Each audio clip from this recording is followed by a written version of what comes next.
नमस्कार मित्रांनो, माझ्या चॅनलवर तुमचं स्वागत आहे। मी आज तुम्हाला ईसीजी मशीनचा बेसिक प्रिव्हेंटिव्ह मेंटेनन्स कसा करायचा आणि आपण काय बघतो प्रिव्हेंटिव्ह मेंटेनन्स मध्ये ही थोडक्यात माहिती सांगणार आहे। म्हणजे ईसीजी जर व्यवस्थित नाही येत किंवा ईसीजीला कशामुळे आर्टिफॅक्ट्स येतात, काही त्याला कारण असू शकतात हे तुम्हाला सांगणार आहे। मित्रांनो, ही आपल्याकडे जी कंपनीची मशीन आहे मॅक 2000 मॉडेल आहे। त्या मशीनमध्ये आपण बघताना आपण काय बघायचं की पेशंटला आपण इलेक्ट्रोड आधी कनेक्ट करतो। इलेक्ट्रोड कुठले कनेक्ट करतो की मशीनला 10 लीड ईसीजी केबल असते।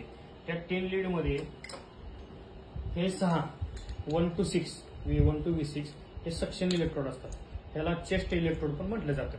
त्यामध्ये काय असते क्लिनिंग, यामध्ये क्लिनिंग महत्वाचं। इलेक्ट्रोड मध्ये जर जेली असेल किंवा असं हिरवट असा पडतं तर असेल तर व्यवस्थित इनपुट सिग्नल मशीनला येत नाही आणि त्यामुळे तुम्हाला ईसीजीला आर्टिफॅक्ट्स येऊ शकतात।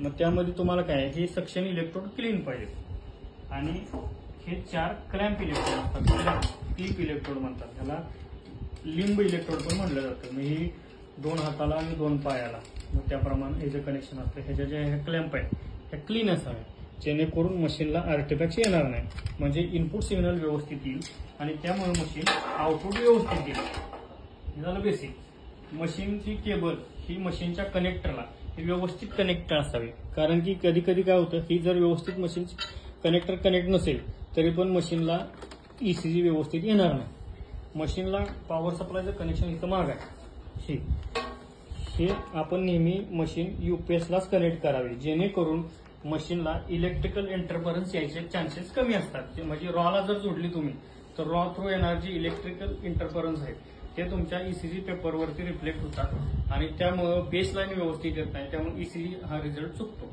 आता पेपर कनेक्ट करताना पेपरमध्ये पण काय बघायचं, पेपरला ही पेपर लोड करताना हे बटन दिले कंपनीने, हे बटन प्रेस केलं की हा रोलर बाहेर येतो।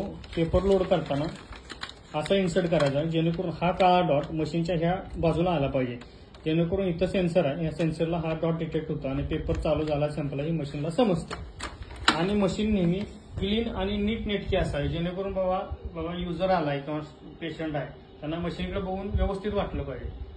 धन्यवाद।